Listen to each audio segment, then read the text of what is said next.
For years, in fact, for decades, careers have moved in a pretty simple formula. Start at the bottom, learn the foundations, learn the basics, gain experience, and you move up. Junior, mid-level, senior, and lead. That was the deal. That was the ladder. And if you're willing to put in more time and effort, the ladder was there for you. So we put in the work. We learned Linux, SRE, cloud engineering, DevOps engineering, software engineering. And for a while, that worked. But now I think the first steps of that ladder are beginning to disappear because AI can now do the job that junior engineers are paid to do. And if that is true, then how do we even become senior engineers in the first place? I have less than 2 years experience in tech. So that question isn't hypothetical for me. And that's where I noticed that there are 3 layers of engineers. And I'm going to explain those 3 layers. First is the layer I like to call the execution layer. And this is where I spent most of my first year in tech. Mostly what I was doing is implementing tickets. What happens in the execution layer is mostly execution. Less thinking is involved here. So I was mostly giving tickets to implement. Usually someone already knows the problem on those tickets. Somebody has an idea on how to go about solving the task on those tickets. Most of the tasks involve updating pipelines, writing scripts, creating dashboards, or fixing an alert. So someone has already thought about these problems. Someone has an idea of how these tickets will be solved. And here is the part that scares me most. 2 years ago, most of the tasks that would take me hours and hours to implement and get them done, now it takes me few minutes with the help of AI. And this is real. This is no jokes. This is happening.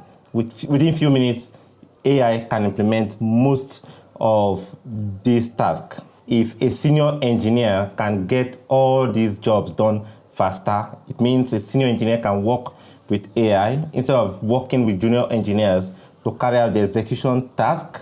He can work with AI and carry out these tasks. And the consequences of that is that less and less people will be needed in this execution layer. Next is layer 2. This is the layer I like to call the understanding layer. And this is the layer where I spend most of my time now, because I realized something. If all I do is to complete tickets, I'll probably remain in the execution layer. Like I said before, the execution layer is the most riskiest layer to be in because it's probably going to be replaced by AI real soon. For me to remain in the understanding layer, I force myself to ask questions. I ask questions like, why did we choose to do things this way? If I get exposed to a new architecture, I ask, why did we choose this architecture? What other alternative architectures could have been done? Why do we have an alert here? What are the pros and cons of whichever system we have? I do this because I'm trying to get an understanding of the thought process behind every design, the thought process behind the work, and not just executing the work. Because I think AI will replace people who only execute, but AI won't replace people that understand the entire system. Next is layer 3, and this is the layer I'm trying to move into the most. Ownership. Not ownership as in this ticket was assigned to me, but ownership as in this outcome depends on me understanding the entire system. For you to understand this layer better, I'm going to paint a scenario. Assuming there's an incident, alarms are going off, there's a shutdown, hierarchies are asking questions. What's going on? What happened? What's impacted? What's not impacted? What's the next steps forward? In that moment, just having answers is not enough. You need to have judgment. You need to be calm. I need to have context. You need to understand what matters most And what's just noise? Less execution, more understanding, more ownership. And I think engineers in this layer are the hardest to replace.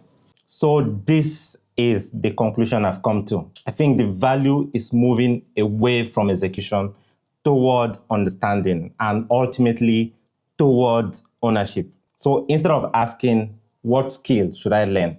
I've started asking, what kind of an engineer should I be? I am still early in my career, so I am still figuring this out. But these are the bets I am making. These are the things I am intentionally focusing on so I can move out of that danger zone. One thing I've realized is that I probably cannot control what the market does, but I can control how I quickly adapt to it. Here are 5 bets I am making to building an AI resilient engineering career. Bet number 1 is to become AI native. Because I think the real competition is between engineers who know how to use AI very well and engineers who don't.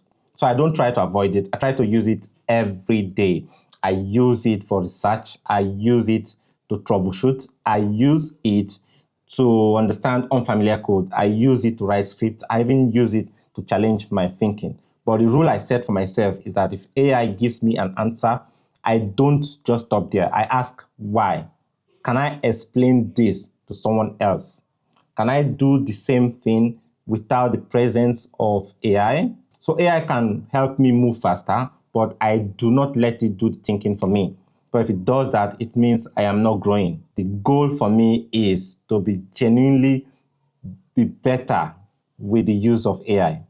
Number 2, I am investing more time in understanding systems. Instead of asking, how do we solve this? I ask, why is the system designed the way it was designed? So I think like this when it involves architecture, networking, observability, reliability, and trade-offs. And one thing I realized is that most senior engineers, they don't just know more tools, but they understand how the system was built, the way it was built. I think that's a very difficult thing for AI to replace. Number 3, I am trying to own bigger problems, not just completing too many tickets, but own bigger problems. This could be an incident, could be automation, documentation, it could be reducing toil, but own bigger problems. I want to be known as someone that solves problems and not just executing tasks. Number 4, I am building proof, not just experience. This is huge. GitHub, projects, writing, YouTube, automation, documentation, public proof. I don't think experience is enough anymore. I think you need evidence. Bet number 5, the last bet I'm making is learning how to make better decisions. I've realized that writing code is just part of the job. The harder part is asking the questions. Why are we designing this way? What is a better way to design it? What happens if it fails? And what are the trade-offs? So I spend less time thinking of how to build something, and rather I spend more of my time thinking if the way we have decided to build it is even the better way of building it. Is that even how we should be building this? Because what I've learned is that AI can easily generate code for you, but engineers in making decisions. So that's the kind of an engineer I am trying to be. Engineer who can make the best decisions. So to wrap this up, these are the 5 bets I am making. Learning AI, understanding systems, building proof, taking ownership, and learning how to make better decisions. If you are new in your career, just like me, I hope this gives you something to think about, because the goal isn't just to become a senior engineer, but to become the kind of an engineer that AI makes more valuable and not less.